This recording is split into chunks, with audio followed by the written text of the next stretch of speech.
Progression fantasy! All through January, I have been ear-reading as much progression and cultivation fantasy as I possibly can. I managed to squeeze in 330 hours of progression fantasy across 16 new books, plus 6 hours from one book that I just could not bring myself to finish. And now I'm going to rank all of those books, as well as a couple other progression fantasies that I've read in the past. Note that all of these come from recommendations I've found on the internet, on Reddit, and on ChatGPT of people's favorite, best-ranked progression fantasy books. So in theory, they're all pretty good. In practice, most of them are pretty good. But I'm going to go through the traditional tier ranking, and then at the end do a few sort of special awards. So, you know, the best one if you're looking for comedy, or if you're looking for action fight scenes, etc. At the top of the list in the S tier, it is Cradle, the Cradle series by Will White, first book Unsold. There is a reason this is everybody's favorite progression fantasy. It is awesome. It's got wonderful action, comedy, endearing characters, and it does a really good job of setting up why it is that the main character progressing is necessary to save the world from the big bad evil. So you as the reader can really get invested in this character progressing along. Next up, and the only other book I'm putting in the S tier, is the Dungeon Crawler Carl series. First book, Dungeon Crawler Carl, by Matt Dinniman. This series has 6 books in it so far. I devoured all of them in January, and I cannot wait for the next one. They look ridiculous. Don't judge a book by its cover. They look absolutely absurd. And in a way, they are as absurd as they look. This is the story of a man who gets, thrown into this dungeon world in the middle of the night in his boxers and with his ex-girlfriend's cat, and things only get more ridiculous from there. It's hilarious, but it's hilarious and a well-crafted story. It's not just, let's do ridiculous things and use that shock value instead of having an actual plot and an actual story structure. It actually has a really well-developed story, really interesting, well-rounded, believable characters. It took until about the 3rd book that I started to realize that I am actually really emotionally invested in these characters, because there is just so much comedy and so much action going on that there's always something, and you don't really realize until you take a step back, like, oh, actually, also I care? Like, this is exciting and hilarious. And I care! It's really good. I feel like this is the most difference between what I was expecting from a cover and what I got in terms of how impressed I am and how much I love it. It's got a little bit of a Hitchhiker's Guide to the Galaxy vibe to it, in the sense of it's ridiculous and good. So often stories that are ridiculous are, that's it. That's all they have to offer, is just being ridiculous. But this one and Hitchhiker's Guide, they have that absolute absurdity on top of really good writing, really good storytelling. So I absolutely recommend this series. I can't wait for the next one. The only reason I'm putting it slightly lower, so it's still in the S tier, but I'd say it's not quite as good as Cradle, is that the way the story is set up, the whole universe as it exists and how our main character has to go fix everything that's wrong in the universe, is a little bit less believable. It's sort of the nature of the story they wanted to tell. It was always going to be a little bit harder to swallow, but honestly, it's very minor, and this is an amazing series. Next up, and first in the A tier, is the Warformed Stormweaver series by Bryce O'Connor and Luke Kimilenko. The first book in this series is called Iron Prince. It is kind of annoying that the name of the series has a colon in it, so it looks like it should be the Warformed series and book 1 is Stormweaver, but no, it's Warformed, Stormweaver is the series title. That bit's annoying, but the actual content is amazing. It's really good books. It's got the classic setup. One key difference is technically this is sci-fi, not fantasy, but it feels like fantasy. And it has all of the hallmarks of progression fantasy. It's got your underprivileged or disadvantaged protagonist who, through, no fault of his own, is in a situation where he's going to be doing worse in these fights, and fighting is somehow integral to the culture of this world. And despite being an underdog, has all this amazing resilience, determination, manages to rise up from underdog to super awesome through all of that grit and determination, and eventually save the world. There are only 2 books out in this series so far, so we have not yet gotten to the point of, like, god-level power and saving the world, but presumably that will happen. It is a very YA series, so it's got a strong young adult feel to it that you can definitely tell from the tone of the book that this is a young adult book, but it's done well, and young adult doesn't have to be annoying to read as an adult, as long as it's done in a reasonable way. I mean, how often do the adults you deal with in your normal day-to-day life behave like annoying children?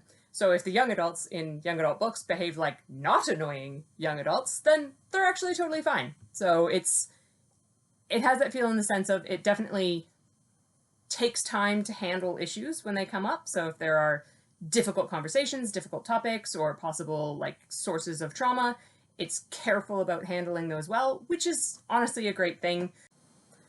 One thing that keeps this book out of the S tier for me is the main character's actual motivation. So like many or most progression fantasies, this is set up in such a way that the main character's individual personal progress is essential to save the world from the big bad evil. And that's a wonderful sort of framework for books because it really makes it fun to imagine yourself in that world where you can think about trying to pursue your own goals without feeling selfish for doing so because you're actually saving the world by pursuing your own goals. So that's really great. However, if you're doing this, it's important to make sure that your main character is doing it to save the world, not doing it just out of selfish reasons. So yes, they're doing the things that's, what they want anyway, but it's because they want to save the world. And in this book, that connection is not entirely missing, but not as strong as it is with Cradle. So in Cradle, that series where right from like chapter 2, you have you need to do this to save the world. That is the core motivation and it tracks through the whole series. Here, the main character does know some of the information, not all of the information about why it is that his progress is essential to save the world, but it doesn't really feel like that's his motivation going through. Now, in the first couple books, his motivations are still really good, really non-selfish. He basically needs to progress in order to survive in the environment around him where he's an underdog and everyone hates him for it. But there is a sense of, as he starts getting better and better, if he's still just pursuing being awesome for the sake of being awesome, that's going to be a problem. We are only 2 books in, so hopefully he will learn more about how he's linked to the future of humanity, and we will see that progress well in the series. But for now, it is still keeping just shy of the S tier. Still super enjoyable, still devoured both books, and will absolutely read the next one as soon as it comes out. Another thing that I really love about this series, it's not a magical academy, it's a sci-fi academy, but feels like a magical academy book, which is pretty common in young adult fiction because you're at school-age reading audience. But here, the horrible teachers who are so mean to our poor students, which comes up all the time in academy books. And again, as an educator, the things that teachers get away with in books, we would not get away with in real life at all.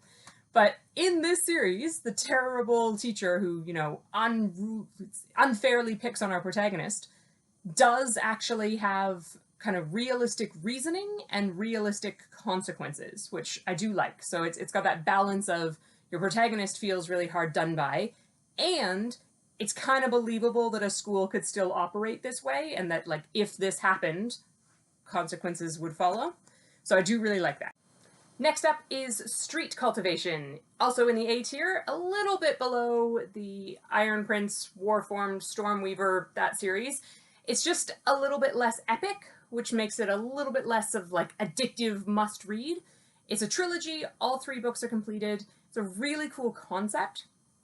So it takes place not in the real world, but in a very modern world. So it's got cell phones, is how I'm going to describe the level of this world. It's very recognizable, but it's a version of Earth where cultivation fantasy, like the core cultivation fantasy, was a thing just all throughout history, and we've now progressed to the point where we have cell phones, and ongoing cultivation magic system. So our protagonist is an underdog, but not a young adult, so this is an adult series, and not disadvantaged the same way. So normally the disadvantaged protagonist has like a medical condition or a magical medical condition where for some reason they aren't able to engage in the magic and the fighting as much as everyone else.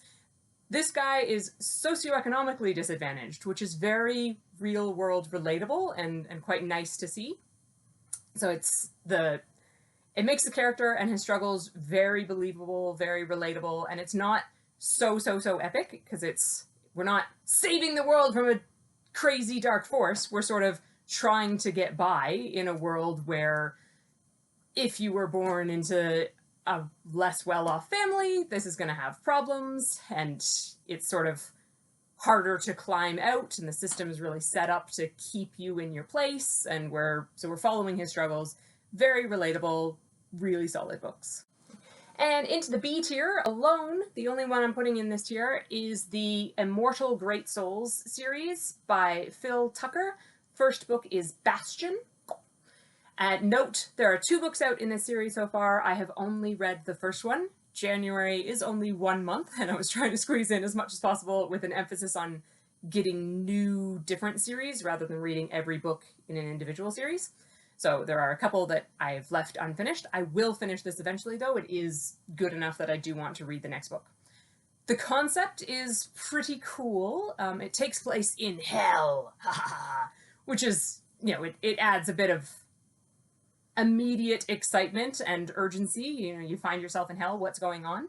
It's also set up in a way where you have these recurring reincarnation and memory wipes. So there's a whole society of people who will, they don't start from children, they start from effectively young adult. You're in a magical academy, you learn some skills, you go off to fight in the wars to conquer the deeper levels of hell to save the world, because there's a imminent the world is ending thing going on.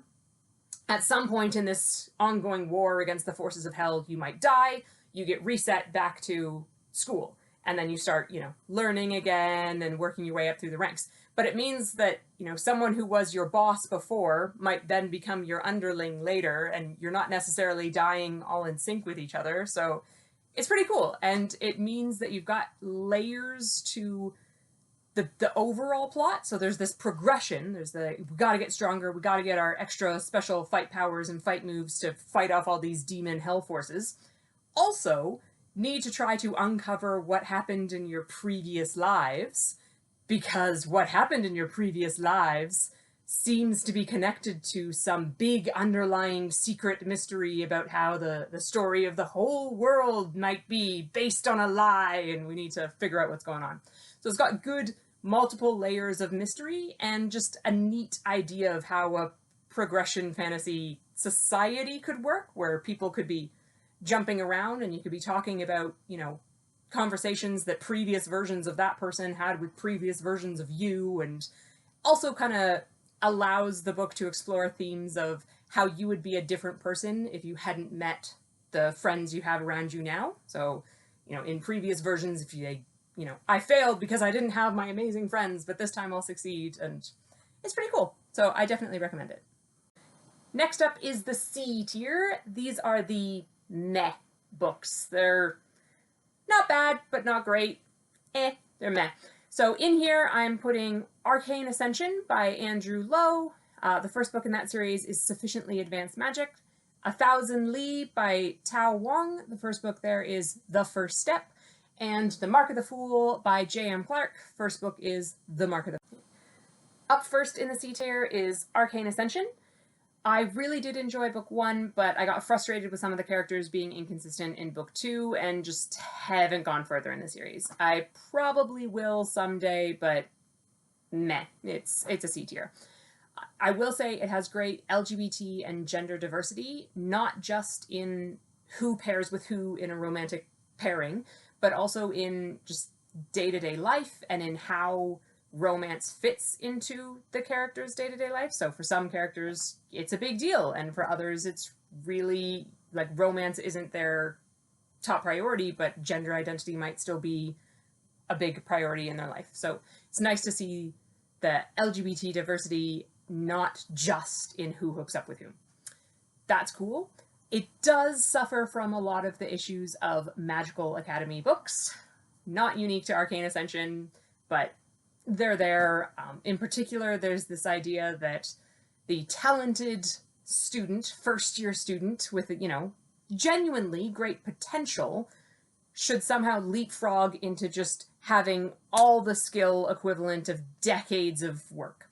This is a mindset that, as a university lecturer, I find super frustrating. I get hundreds of very talented students coming in to take the engineering program that I teach. And a lot of them suffer this mindset of thinking, if you have this potential, that's it. That like, okay, well, I'm smart. And I'm like, nope, that is not enough. You still have to do the time. You still have to learn. Having the potential is wonderful, but it doesn't automatically leapfrog you to the end where you're successful. And I'm not going to go into that whole rant here. We're going to move on. We're going to say, in Arcane Ascension, the overall plot does seem interesting. There are some, mysteries to uncover and of what's going on in this complicated world. It's got a reasonable amount of world building. And I'll probably finish the series eventually. Number 2 in the C tier is the Thousand Li series, or A Thousand Li series. I have only read one book of this series. I have no complaints or concerns. There's just nothing particularly drawing me in. It's a very standard cultivation fantasy. There's nothing too odd or unusual about it. So if you like cultivation fantasy, this is one that's well done. It has a lot of emphasis on the fighting, the Eastern martial arts. I think it even specifically says in the book that it's meant to be set in China, but a magical cultivation China. And yeah, it's got decent characters. They're not too two-dimensional. There are some genuinely different character types, which is fun. And as a bonus, the first 2 books are in the Audible Plus catalog, so if you're an Audible member, you can get the first 2 for free, which is nice. And yeah, they're solid. They're just not exceptional. Third in the C tier list is The Mark of the Fool, or Mark of the Fool. I've only read one book in this series. It was a sort of interesting concept, and then it just sort of stopped, as though the author had like a page count that they were aiming for, and they're just like, there we go, we're done with book 1. Okay. And I didn't really find myself needing to read book 2.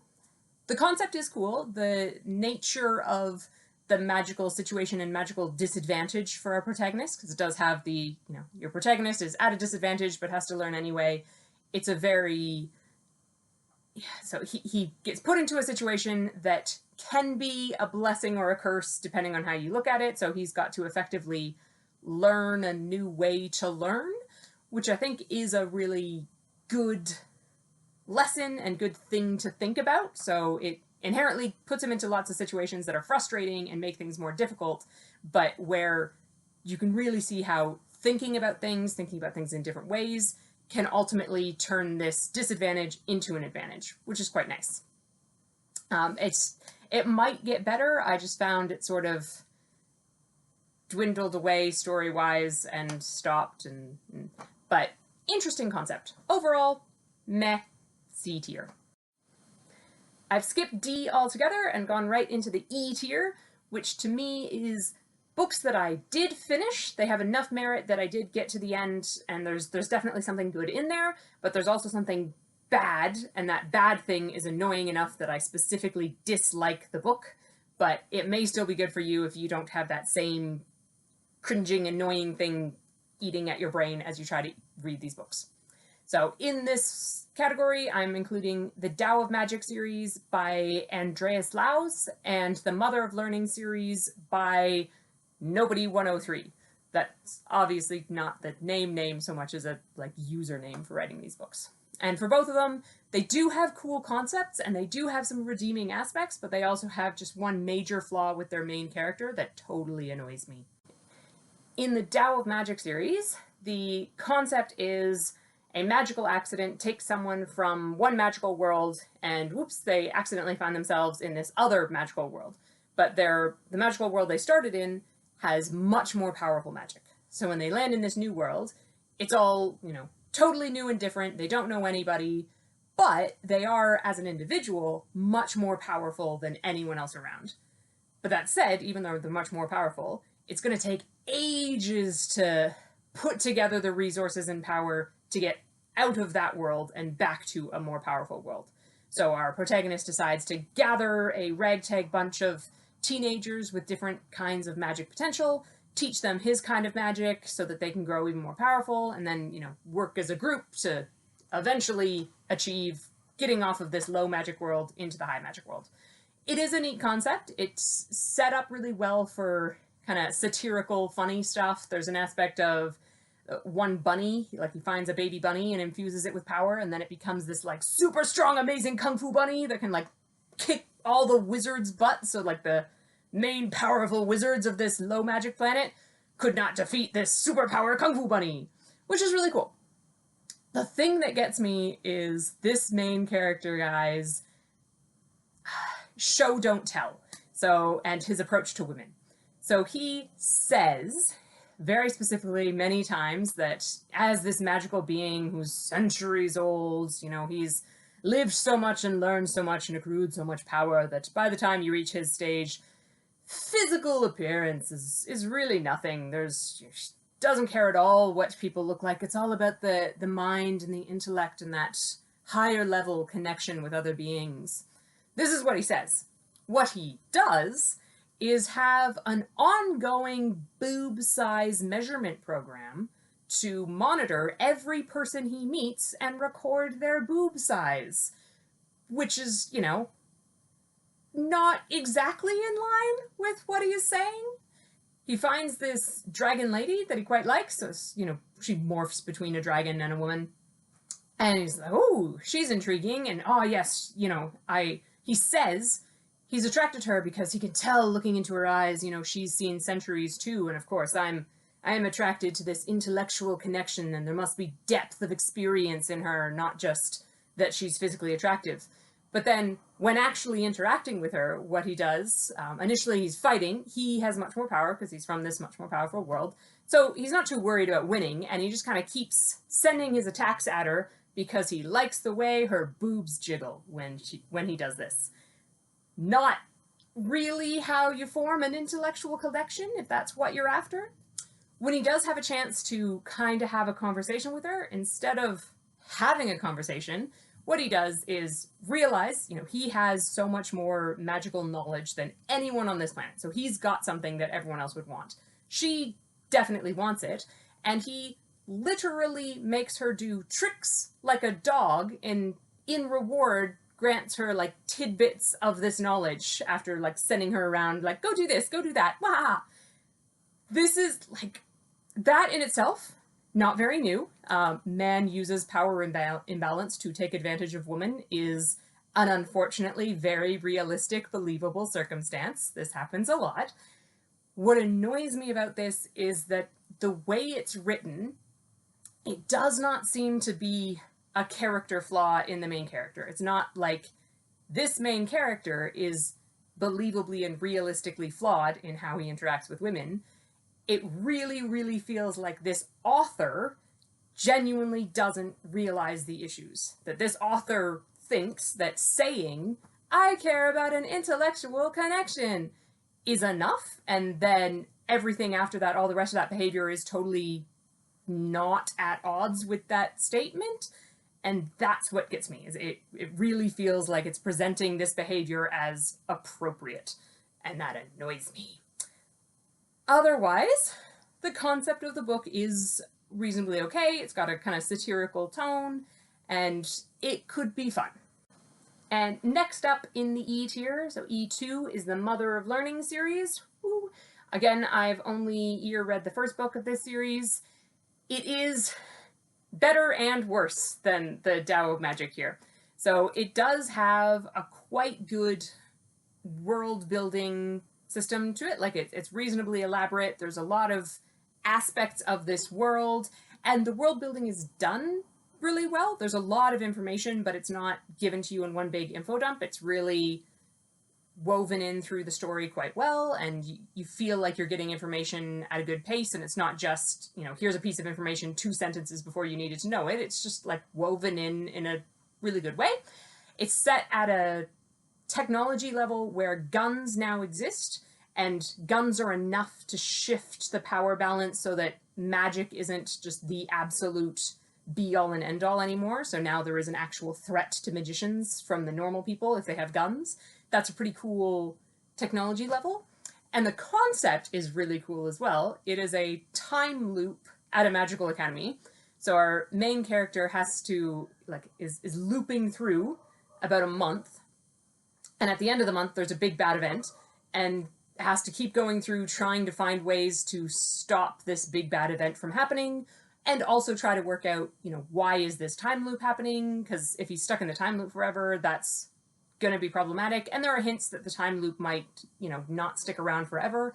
So this isn't just a theoretically I need to get out one day, but actually, any day now this could be fatal. So I need to get out of the time loop, and I need to stop this big bad event, and I need to uncover why any of this stuff happened at all. It's a pretty good concept. What bothers me again is the main character's attitude, and the sense that it's not meant to be a flaw, but that it's actually presented as this is not problematic or inconsistent behavior at all.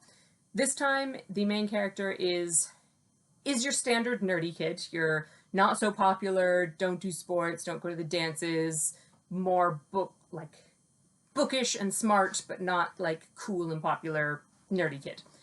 And that's fine. That's, I would hardly be a fantasy reading addict if I didn't accept that kind of protagonist. But he's also really mean-spirited in a way that genuinely in the real world seems to be a problem with the nerdy kid. There seems to be this idea that if you are the picked on nerdy kid, then you can't also be mean yourself. You can't be a bully. You can't be mean. You can't ever be in the wrong because you're the one who gets teased. And that's just not true. So this, because we're in the internal monologue of our main character, we see his really mean comments about his fellow students who aren't as smart as him. So they're in class trying to answer questions, trying to work through things. He already knows the answer, but he just doesn't want to say it because whatever. And is just snarking at these other students for being so dumb, which, fine, they're less intelligent than you, but they're engaging in class, trying to learn. They're not punching you because you know the answer and they don't. They're behaving well. They're doing what they ought to be doing. They're not claiming that they're better than you while not knowing stuff. You shouldn't be admonishing them for trying to learn just because it doesn't come as naturally to you. There's one time where he's talking to the popular person, the, good at sports, gets the girls kind of character. And he's just a genuinely friendly, kind-spirited guy. And at one point kind of displays realistic self-esteem. And our main character says, oh, okay, I gotta make a note that this guy's got a big ego and I can use that. I'm no, there is a difference between being prideful egomaniac and just having some self-confidence and self-esteem. He annoys me continuously with how he acts. There are times where he complains that other people have these natural advantages that he doesn't. And oh, it's so unfair that dude has so much, more natural mana than I do. And then scoffs when I'm oh, other people say this spell is hard, but I don't understand. It comes so easily to me. It just totally makes sense. What are they complaining? It's easy. And never kind of connecting. I'll, stop just hating everyone. Everything is always why is this happening to me? Why do other people do this to me? Why does the world put me in this situation? Oh, I'm so hard done by. Nothing is ever his fault. And at one point, he's also specifically part of the story, a genuine plot point of the story, is that he's meant to have really good, judgment of people. He's normally a really good judge of character, and he can read people really well, and no, you can't. You are just a mean-spirited kid. You are not doing that well. So that's part of what makes me sure, or highly confident, that his character flaws that get presented are not actually intended as character flaws. They are the author not realizing there is a problem with his behavior. And again, as an engineering university lecturer, I do end up teaching a lot of quite intelligent, nerdy kids of about that age. And I do see this mindset come up sometimes, and it is problematic, and I don't like seeing it in this book. And finally, in the F tier, the only book I'm putting in the F tier, The Wandering Inn. So this is the book that I could not finish. I got 6.5 hours into this book, which is just shy of the length of Legends and Lattes by Travis Baldree. I mention that comparison specifically because Legends and Lattes is pretty much what this book was trying to be and failing to be. So Legends and Lattes by Travis Baldree is a really great book. It's kind of set in a D&D-ish world, but your main character's trying to just peacefully run an inn, a coffee shop. I actually can't remember which one it is. I think coffee shop. Trying to run a small business in a D&D world, trying to not get involved in all the D&D madness going on, but ends up, having to help out and save the day and everything. But it's comedic. It's this wonderful sort of, yes, there are epic things, but honestly, day-to-day struggles are real, and it's nice to read about those, and that's quite nice. Nailed it with Legends and Lattes. The Wandering Inn, I cannot stand this book. So I recommend go read Legends and Lattes if you're thinking about Wandering Inn. Wandering Inn, I could go on for probably about 6.5 hours talking about reasons why I dislike this book, but I don't want to make a video that long, so I will narrow it down to two main things. One is inconsistent tone. So for the first 6.5 hours of this book, it's trying to be comedic, lighthearted, and fluffy, and that's fine. That's okay. That's a wonderful tone for a book. Our main character just kind of zaps out of real world life, finds herself in a D&D world face to face with a dragon, has to run away and stay alive, and then ends up in this abandoned inn and finds herself sort of running the inn. And that's fine setup, and if you're doing a lighthearted, goofy tone, then it makes sense that we haven't really addressed any questions like, how did I get here? Can I get back? Are the rest of the people on planet Earth okay? Are they possibly looking for me? Lots of things that in a real world, if this actually happened to you, you would ask those questions.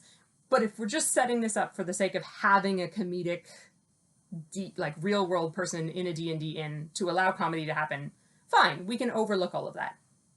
And then it suddenly tries to be serious and emotional, and despite a week in world of not caring about literally any other person on planet Earth, there's a couple of unnamed, unknown characters who die in the D&D world, and we're meant to just be so emotionally invested in this now, and now things are serious, and now we really care, and now we're having personal crises, and we're trying to have this big character arc and growing, and it just doesn't fit. You've established for 6 hours that we're doing the don't take things seriously, don't ask any questions, we're just going to do funny stuff. And then you jump into this and no, don't buy it. The other thing that's really annoying is that the protagonist is too stupid.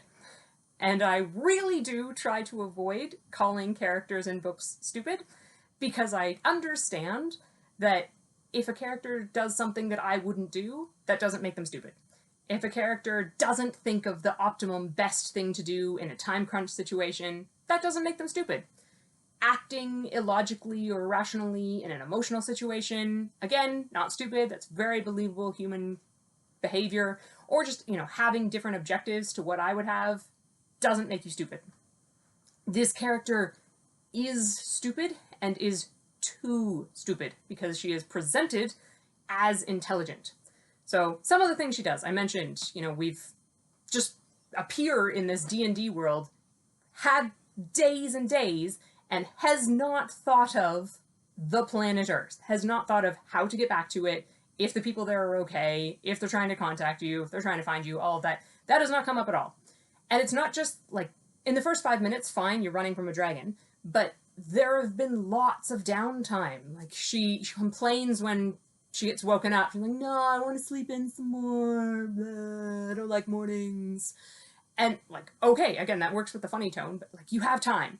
There's lots of walking to and from the stream to get water, the trees to get fruit. eventually walking to this town. There's lots of time to be thinking about stuff, and she just doesn't. At one point, or like a couple days into the story, is the first time she meets reasonably friendly other characters. They're non-humans, and she's afraid of them initially, and then they start having a conversation and realize, oh, okay, you're good people. And they mention, like, yeah, we're guards from the town. We saw some ruckus going on in this building, and so we came to check it out. And she does not ask about the town at all. They warn her that the fish she had that she got out of the nearby stream is poisonous, and they help her with that because she's been poisoned. And she's like, oh, thanks. Now let me go get some of this weird fruit and I'll serve you this drink that I made from the weird fruit. Doesn't think to ask about the weird fruit. Next day, someone else tells her, oh, by the way, that weird fruit, also poisonous. Like, this is information you could have asked. When the friendly people give her some money for the food, because, you know, she's in an inn giving them food, and then like, oh, money. She just kind of takes the money. A couple days later, and after a full paragraph of thought process, she puts together the, like, oh, I mean, I have money, but if I keep giving people, I need to keep giving people food so that I get money, but I only have so much food in this random pantry of food that I found, so eventually I'll run out of food. So, but I need to give them the food so that I get the money, but I gotta make sure I keep having food, so maybe I guess I have to go buy food? And I guess I have to go to the town and buy food with the money that I got. And like, yes, congratulations, you figured out how money works. Like, you came from the modern world. And the thing is, all of this behavior, she is very not bright, but she's also playing chess games entirely in her head. So she's presented as a strategy games enthusiast. She wanted to be a professional chess commentator. When she's stressed, she just sort of sits down and thinks, like, pawn to e7, and, like, does the whole game in her head. And, like, she's supposed to be intelligent. Definitely intelligent enough to have the idea of, like, maybe I should ask about the town. Honestly, ask anything about the world. Like, you've been in this world for a couple of days, you meet someone friendly, you have no idea how you got here. You should be asking them, like, start off, how do I get back home? But even if we have some reason for not asking any questions about home, like, what are the rules here? Like, where is the town? What kind of things can I buy? What's dangerous and what's safe? And, like, who are friendly people, who are unfriendly people? Like, get any information about the situation you're in. But no, she doesn't. So that one really bothers me. I'm gonna stop going on my rant now. Just gonna say, once again, if you feel tempted to read this one, perhaps check out Legends and Lattes instead by Travis Baldree. Okay, and now in addition to the tier list, I wanted to highlight some of the different progression fantasy series for if you're after something in particular within a progression fantasy. So a lot of these fantasy subgenres do have a lot of crossover, so there's, you know, if you're after a progression fantasy that's also YA, and you really hate Magical Academy or something, hoping to highlight a few that'll be good for you here. I'm going to try to go through this quickly because I spent a lot of time on the first half of this video, more than I intended. So, if you want to try progression fantasy, but you want to avoid young adult stuff, any YA books, then I would recommend Street Cultivation and maybe Dungeon Crawler Carl. So, Street Cultivation is definitely adult fiction, it is not young adult, and it doesn't feel young adult, and it's a good progression fantasy series. Dungeon Crawler Carl is not young adult, but it is very ridiculous, so that ridiculosity might throw you off if, you know, there's a lot of crossover between wanting to read young adult and wanting to read ridiculous, silly things. But genuinely, despite the ridiculousness, it is an adult book and it is really good. If you want to try progression fantasy, but you don't really like magic, so you want a sci-fi version of progression fantasy, then go for the Warformed Stormweaver. So this is the best sci-fi progression fantasy that I have come across. If you want lots of laughs, so you're really after the comedy with your progression fantasy, then I would recommend Dungeon Crawler Carl or Cradle. So Cradle is really awesome if you just want the, like, I should put this at the front, but if you want just quintessential progression fantasy at its best, Cradle. But back to the comedy awards. If you want that comedy, Cradle does have a lot of comedy in it. Dungeon Crawler Carl has more. It is just over the top ridiculous. If you want romantic subplots in your progression fantasy, then Warformed Stormweaver does have some nice YA romance, so it is a little bit, it's very sweet, it's very hand-holdy, but it's endearing. That's the right word for it. Street Cultivation does also have some romantic subplots, really not much though, and Arcane Ascension has, I've mentioned already, it's got a really good romantic subplot in book 1. I did not like how things changed in book 2, and I haven't read on further, but it also does have good LGBT diversity throughout it as well. And if you want a really strong romantic subplot, or in fact, just romantic main plot, then come back in a month, because February I am devoting to the romantasy subgenre, romance fantasy.